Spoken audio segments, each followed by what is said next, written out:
কাউকে না জানিয়ে হসপিটাল থেকে বেরিয়ে গেল কথা।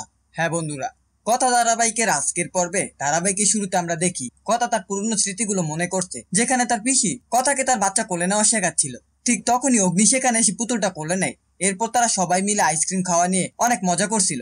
কথার মনে পড়ে যায় সেই মুহূর্তগুলো, এমনকি বাচ্চা হওয়ার পর পরিবারকে দেওয়ার জন্য যে ভিডিওটা তৈরি করেছিল সেটাও সে মনে করে কষ্ট পায় এবং মনে মনে বলে, তুমি আমার সব আশা ভরসা শেষ করে দিলে মানন্দী। পরের দৃশ্যে দেখা যায় অগ্নির ভাই বোনেরা একসাথে বসে কথাকলির স্বাদের ভিডিও দেখছে। প্রত্যয় বলে, লাখ বুঝলি তো, আমাদের লাখটাই এরকম, সবকিছু ঠিকঠাক চলে, খুব ভালো চলে, কিন্তু শেষমেশ কি এক অঘটন ঘটে যায় সব সময়। অগ্নির কাকা তখন বলে, তখন কি জানতাম আমরা, আর কিছুদিন পরই এরকম একটা ঘটনা ঘটতে চলেছে। অঙ্কিত বলে ওঠে, ভিডিওটা বন্ধ করলাম, আর সহ্য করতে পারছি না, আমাদের কপালে কি সুখ সইবে না, আমাদের কপালে এত সুখ সহ্য করতে পারে না তোদের ভগবান। অগ্নির বোন থামিয়ে দিয়ে বলে, এরকম বলিস না প্লিজ। আচ্ছা, যদি আমরা এরকম ভেঙে পড়ি তাহলে ব্রো এবং কথার পাশে দাঁড়াবো কিভাবে? জুনি বলে, তোমরা কথার পাশে দাঁড়ানোর কথা ভাবছো? আমি সাহসই পাচ্ছি না ওর সামনে গিয়ে দাঁড়ানোর। মেয়েটা জ্ঞান ফিরেছে, তবুও কিভাবে যাবো ওর কাছে, কি বলবো, কি উত্তর দেব? এভাবেই তারা কিছুক্ষণ আলোচনা করে এবং শেষমেশ সিদ্ধান্ত নেয় যে তারা হসপিটালে গিয়ে ডাক্তারের সাথে কথা বলবে। যেভাবেই হোক সবাই মিলে অগ্নি আর কথাকে স্বাভাবিক অবস্থায় ফিরিয়ে আনতে হবে। পরবর্তী দৃশ্যে দেখা যায় কথাগুলি ডাক্তারের কথাগুলো মনে করছিল। ডাক্তার তাকে বলে, I am sorry to say, আপনার বাচ্চাকে বাঁচানো গেল না, আর আপনি কোনোদিন মা হতে পারবেন না। এই কথাগুলো মনে করে কথাগুলি প্রচন্ড কষ্ট পায় এবং কাঁদতে থাকে। অন্যদিকে অগ্নিকে দেখা যায় একা একা নিয়ম কানুনের ঘরে বসে কথা বলছে। সে বলে, ছোটবেলা থেকে আমার সঙ্গে কেন এরকম হয়, মা ছেড়ে চলে গেল, বাবা থেকেও নেই, এত কষ্টগুলো আমাকেই কেন পেতে হবে? কারণ আমি ইমোশনালি স্ট্রং। কেন সব ঠিক করে দিস না, দে না, তুই ঠিক করে দে না।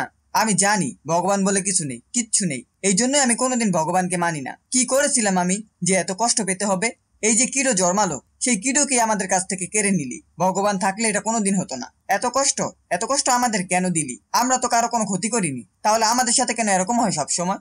এসব বলতে বলতে অগ্নি কান্নায় ভেঙে পড়ে এবং ঘরের জিনিসপত্র ভাঙচুর করে। সিন কেটে আমাদের আবার কথাকে দেখানো হয়। সে পুরনো স্মৃতিগুলো মনে করছে।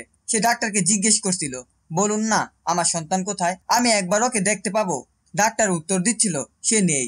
মিসেস গো, আরেকটা কথা বলতেই হবে, ভবিষ্যতে আপনি কোনোদিন মা হতে পারবেন না। এসব কথা মনে করতে করতে কথা বেড থেকে পড়ে যায়। তারপর সে হসপিটাল থেকে বের হয়ে বাড়িতে ফেরার চেষ্টা করে। ঠিক তখনই নার্স তাকে ডেকে ফেলে। নার্স বলে, এ কি, আপনি তো এখনো পুরোপুরি সুস্থ হননি, এভাবে একা একা যাওয়া যায় না। কথা উত্তর দেয়, আমি সুস্থ, আমাকে যেতে দিন, আমার পরিবারের মানসিক অবস্থা বুঝুন, আমাকে যেতেই হবে। ঠিক তখনই ডাক্তার এসে তাকে থামিয়ে দেয়। ডাক্তার বলে, এরকম দুর্বল শরীর নিয়ে আপনি কোথায় যাচ্ছেন, আপনি যেতে পারবেন না। কথা কান্না করে বলে ওঠে, আমার সন্তান সুস্থ ছিল, আপনারা তাকে বাঁচাতে পারেননি, আমি বাড়ি যাব। ডাক্তার বোঝাতে থাকে, আপনার অবস্থা খুবই খারাপ ছিল, প্রচন্ড ব্লিডিং হচ্ছিল, তাই আমরা বাঁচাতে পারিনি। কথা কিছুই শুনে না, সে জোর করে বাড়ি ফেরার জন্য জেদ ধরে। ডাক্তার বলে, এভাবে যাওয়া যায় না, নিয়ম কানুন আছে, আপনার যদি কিছু হয়ে যায়, মারা যান, তার দায় কে নেবে? তখন কথা বলে ওঠে, আপনারা পেপার আনুন, আমি সই করে দিচ্ছি, আমার মৃত্যুর জন্য কেউ দায়ী হবে না। ডাক্তার কাগজ এনে দেয়। কথা সই করে হাসপাতাল থেকে বেরিয়ে যায়। রাস্তা দিয়ে যেতে যেতে কথা নিজের সাথেই বলে, তোকে আমি বাঁচাতে পারলাম না, আমি ভালো মা হতে পারলাম না। পরের দৃশ্যে গুহ বাড়িতে দেখা যায় অগ্নির দাদু, ঠাম্মি, মা এবং পিসি কথা বলছে। দাদু বলে, কথা আমাকে কবে হাসপাতাল থেকে ছাড়বে জানিস? পিসি উত্তর দেয়, না বাবা, জানি না, আজ হাসপাতালে গেলে জানা যাবে। এরপর সকলেই মিলে আফসোস করতে থাকে। তারা বলে, কথা আর অগ্নি আশা করেছিল তারা সেরা বাবা মা হবে, কিন্তু সেটা আর হলো না।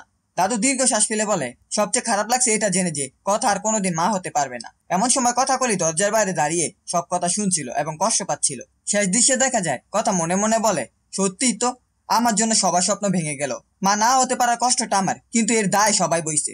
অগ্নি তো কিছুই চায়নি, শুধু সে বাবা হতে চেয়েছিল। বাড়ির বাকিরাও চেয়েছিল তাদের কোলে একটা সন্তান আসুক, এতে তো অন্যায় কিছু ছিল না, মানুষের স্বাভাবিক চাওয়া। আমার মা বাবা থাকলে তারাও চাইতেন এটা। আর অগ্নি, আমার জন্য ওর জীবনটা নষ্ট হয়ে যাবে। ও আমাকে ভীষণ ভালোবাসে আমি জানি, কিন্তু ওর বাবাহীন জীবনের যে ক্ষত সেটা পূরণ করতে চেয়েছিল নিজের সন্তান জন্ম দিয়ে, সেই ক্ষত কোনোদিন মিটবে না। আর সবটা হবে আমার জন্য, শুধু আমার জন্য। আমি কোনোদিন অগ্নিকে সন্তান দিতে পারবো না, অথচ আমি ওকে ভালোবাসি। আমি ওর আশা আকাঙ্ক্ষাগুলো এইভাবে ভেঙে যেতে দিতে পারি না। এই ছিল কথাকলি ধারাবাহিকের আজকের আপডেট। ভিডিওটি ভালো লাগলে চ্যানেলটিকে সাবস্ক্রাইব করে পাশে থাকা বেল আইকনটি অন করে দিন এবং আপনাদের মূল্যবান কমেন্ট করতে ভুলবেন না।